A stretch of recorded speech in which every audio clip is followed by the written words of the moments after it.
दोस्तों हम बात करेंगे एसी के बारे में। एसी कैसे काम करते हैं, कमरे को कैसे ठंड रखता है, इसके बारे में हम चर्चा करेंगे। एसी का काम ठंड बनाना नहीं, कमरे की गर्मी को बाहर निकालना है।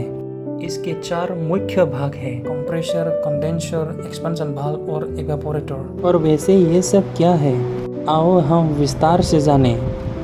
एसी में कंप्रेसर एक मुख्य यांत्रिक उपकरण है जो रेफ्रिजरेंट गैस के दबाव और तापमान को बढ़ाता है। इसे एसी का दिल भी कहा जाता है। एसी कंडेंसर का मुख्य काम कमरे में खींची गई गर्मी को हवा में छोड़ना है।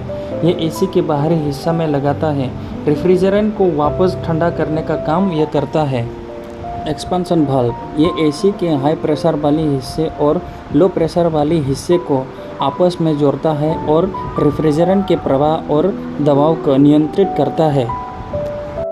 अब इवेपोरेटर, इसे कूलिंग कॉइल भी कहा जाता है, कमरे की हवा को ठंडा करने का काम यह करता है।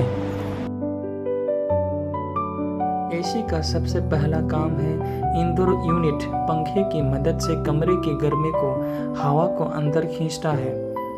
इंडोर यूनिट के अंदर मौजूद इवेपोरेटर कॉइल में ठंडा गैस बहता है।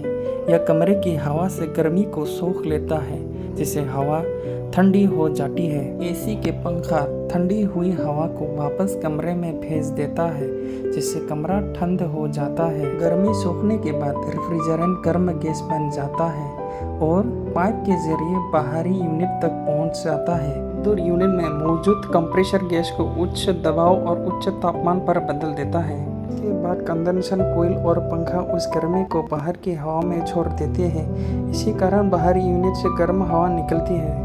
गर्मी हवा बाहर निकलने के बाद रेफ्रिजरेंट फिर से ठंडा तरल बन जाता है और वापस इंडोर यूनिट में पहुंच जाता है।